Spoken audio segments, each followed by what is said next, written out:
First, we must have installed Git, Node.js, and an editor like Visual Studio Code.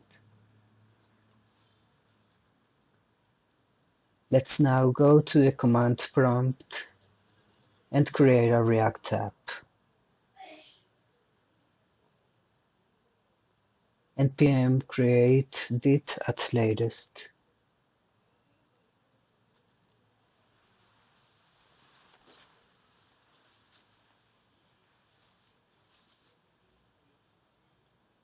Project name React tutorial.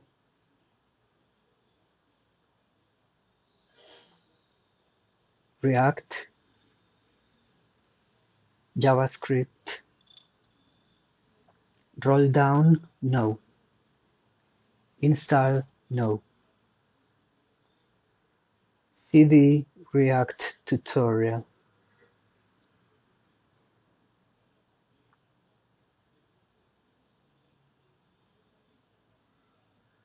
npm install.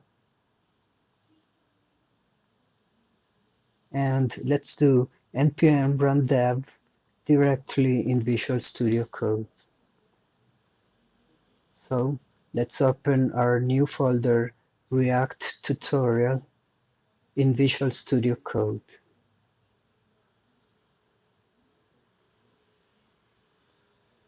With code space dot.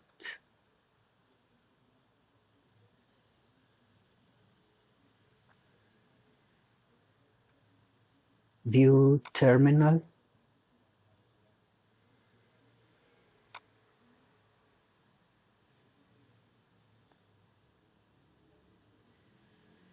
npm run dev.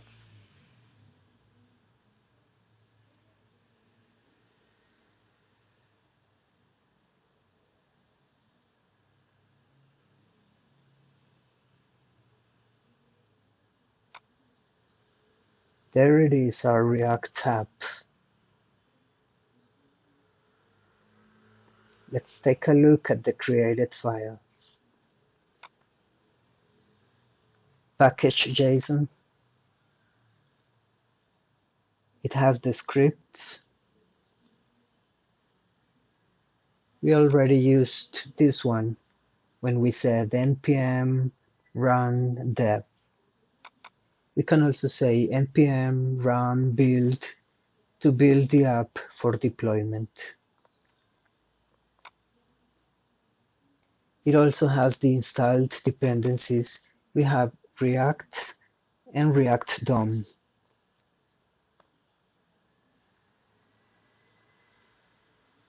And it also has development dependencies. The Node modules folder stores all the third-party libraries and dependencies required for the project to run.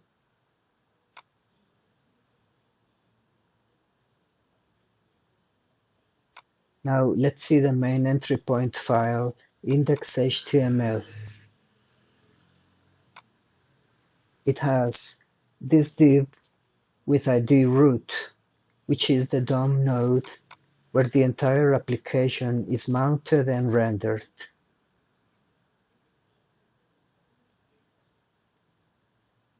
It also has this JavaScript module, source main.jsx.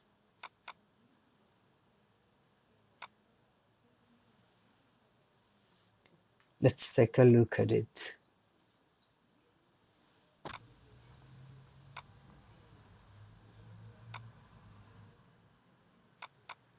It imports create root from React DOM client.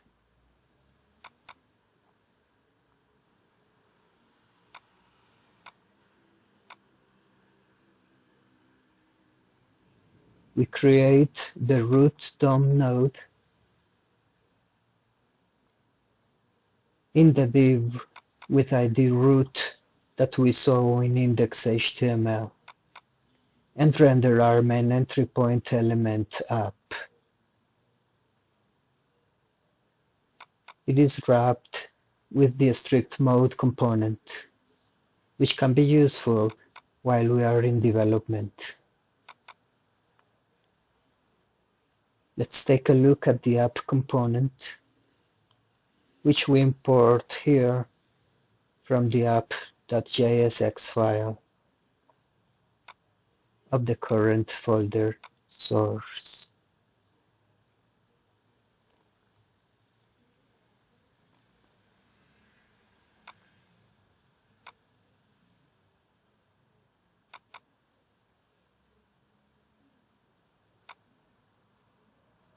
To create components, we use normal JavaScript functions. Function, the name of the component, parentheses, curly braces, and export default and the name of the component.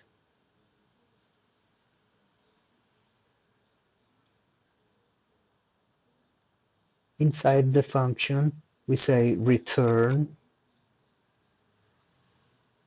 parentheses,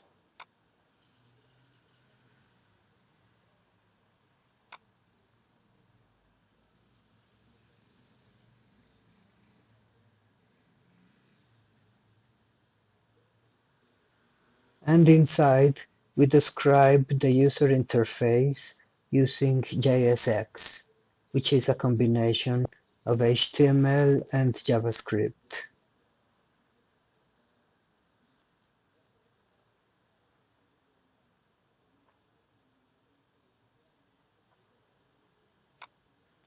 For the JavaScript parts, we use curly braces. In this case, the count variable. React components only admit one top-level element, so we can wrap all the elements with a div tag, or for example, or it is very common to use React fragments like this.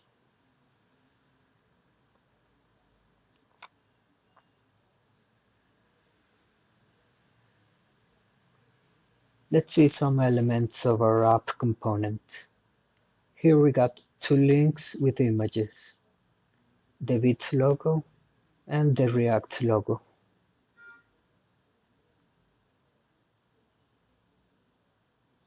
They are very common link tags with an image.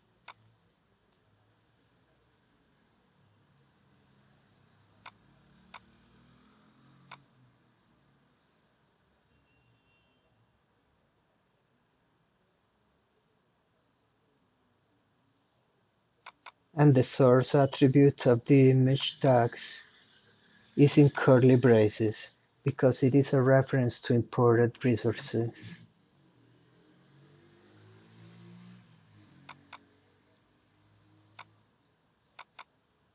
The React logo is imported from the current folder.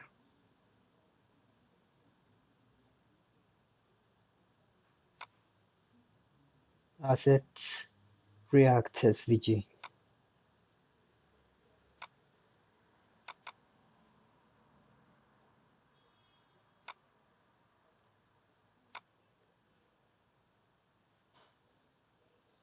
And the Vite logo is imported from the public folder, Vite SVG.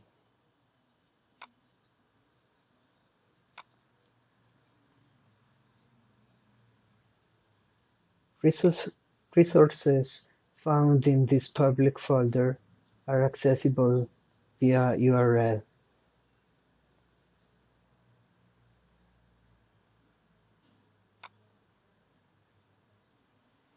Let's see it. /Vite SVG. There it is via URL.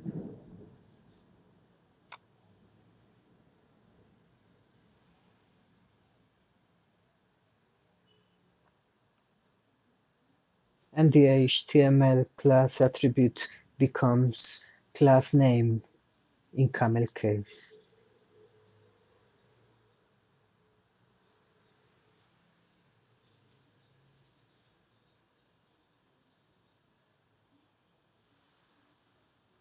Now let's see this button. When we click it, the count is incremented by 1.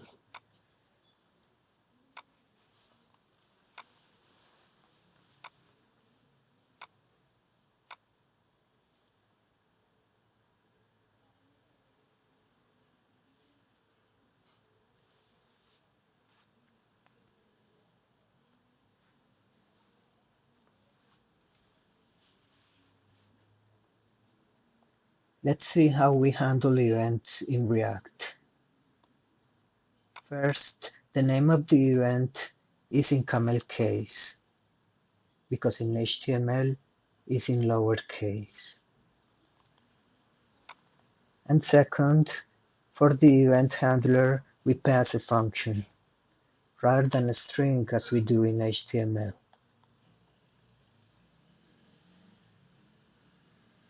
We use curly braces,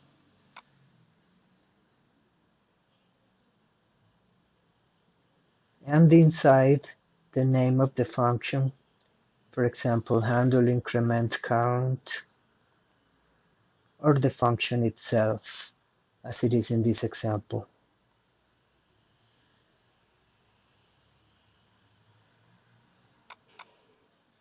Now, here the current value of the count variable is displayed.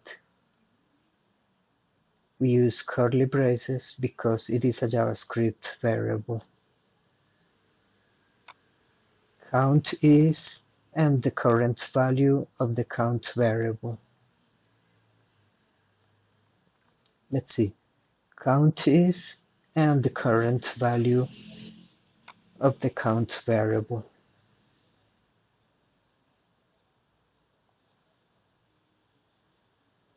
Now here, when we say set count, or when we use the count variable, we are using the useState hook.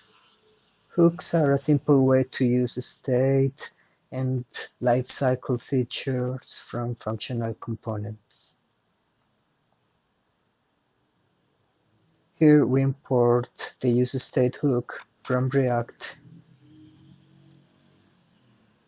and inside the components we use the useState hook. And we assign this to an array with the variable and the setter. The convention for the name of the setter is set and the name of the variable, in this case count and set count, all in camel case. And we can pass an initial value to useState, in this case 0. Now count is a state variable, and whenever we want to change it, we must use the setter count, set count.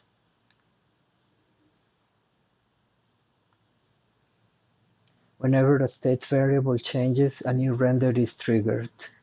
Only the parts of the user interface that include this state variable are refreshed.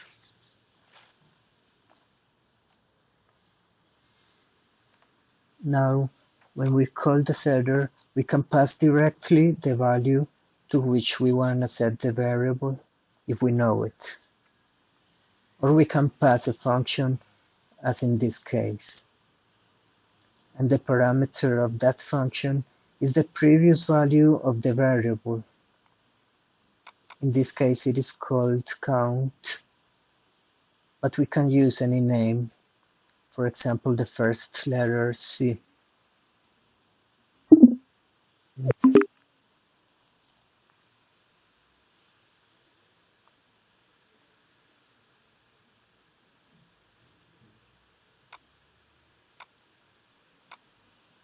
Let's add another button to decrement the value of the count variable.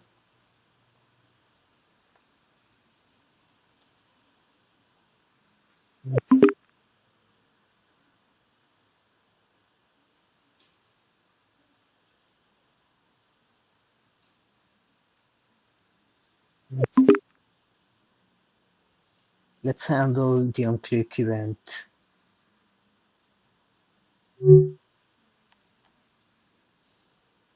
The this time, let's pass the name of the function to the event handler rather than the function itself.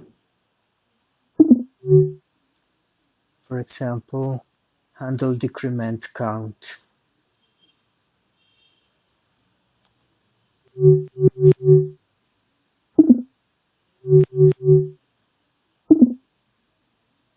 And let's implement this function before the return.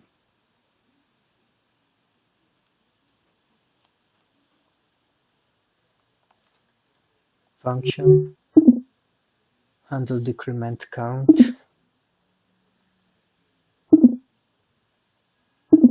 parentheses, curly braces, set count,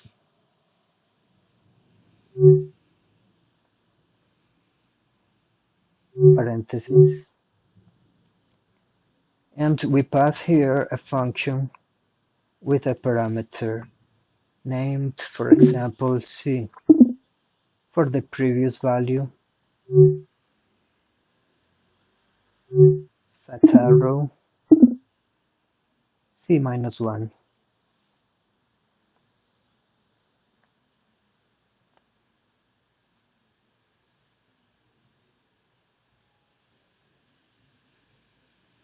Let's see.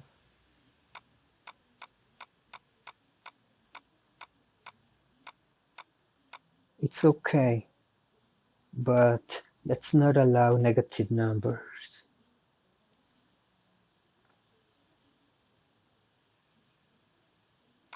Instead of C minus 1,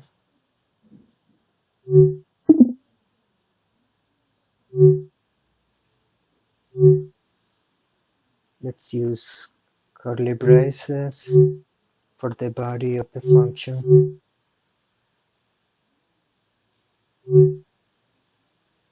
If C is lesser or equal to 0, return 0.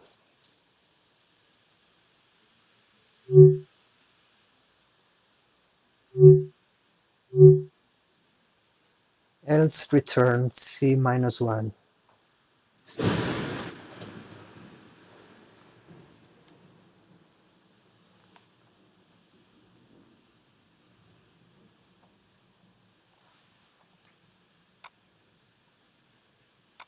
It's okay.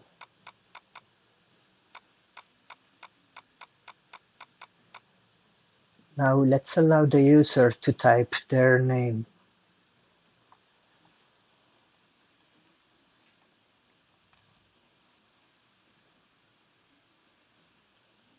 Let's place an input tag.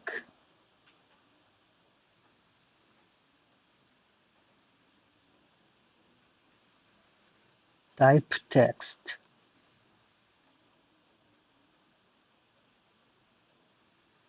Placeholder.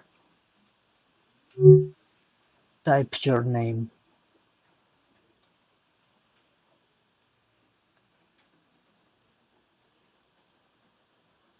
And we want to hold the name in a state variable.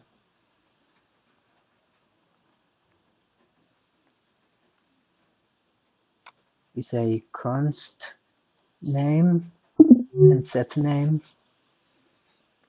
equals to use state and an initial value of blank.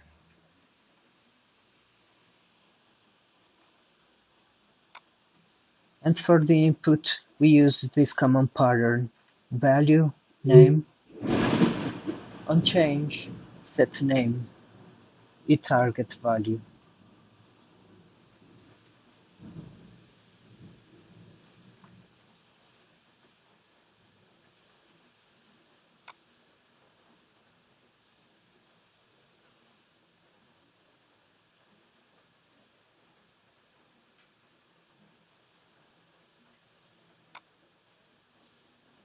And let's display the name here.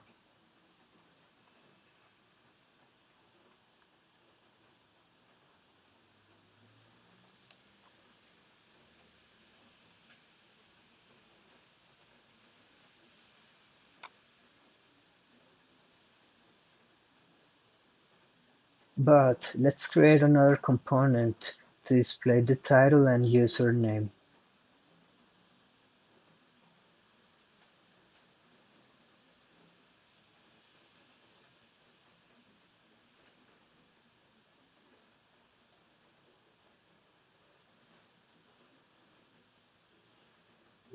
Let's get rid of all this and let's call it my header.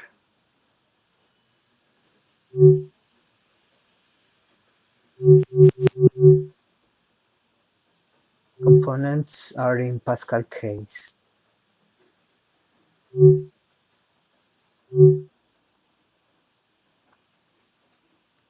Let's import it. Import my header from components my header.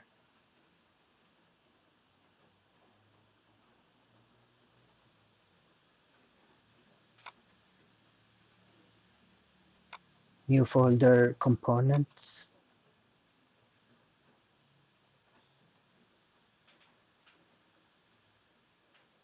New file my header JSX.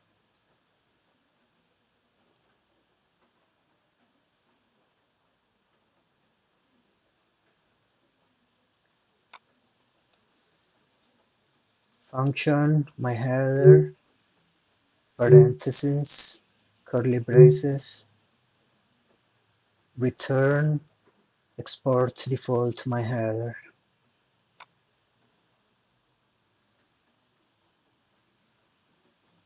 The title React tutorial,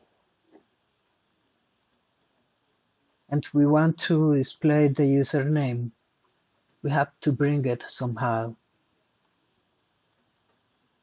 So we use props.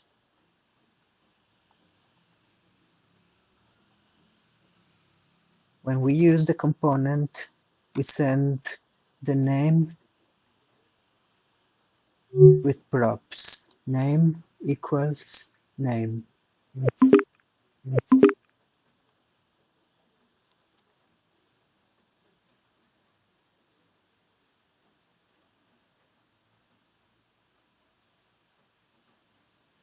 And in the component, we pass props. And now we can display the name using props.name.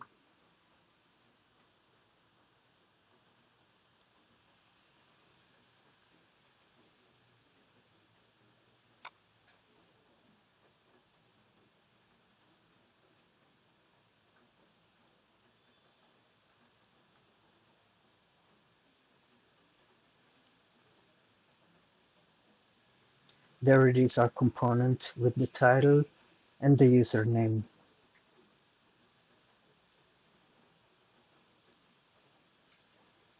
If we refresh the browser, the name is lost. We'd like to save it in the local storage. We can use the useEffect hook, which is a tool to perform side effects in functional components. Import useEffect, and we use useEffect with two arguments. The first argument is a function with the code for the side effect. And the second argument is a dependency array. If we pass an empty array, the effect runs only once, when the component is mounted. If we don't pass a dependency array, the effect runs after every render. And if we pass an array with dependencies, the effect runs when the component mounts and whenever any of the specified dependencies change.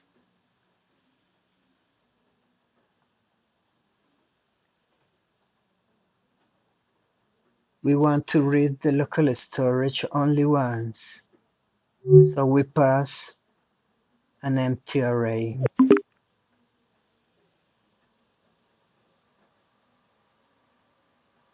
Now let's pass the function.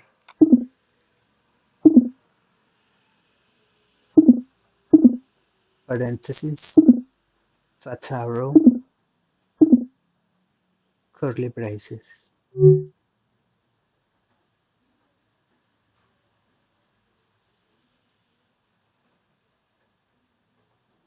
We read the local storage and set name with that.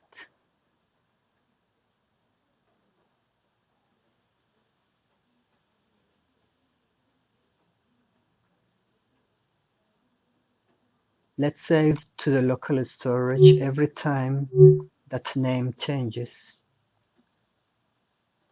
So we say use effect, and the second argument is an array with the variable name.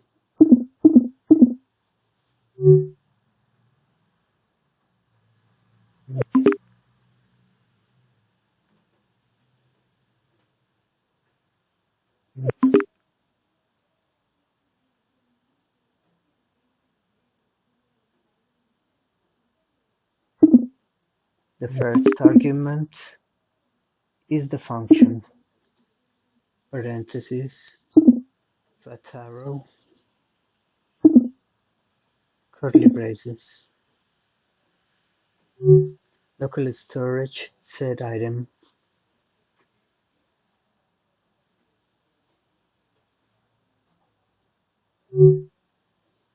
name.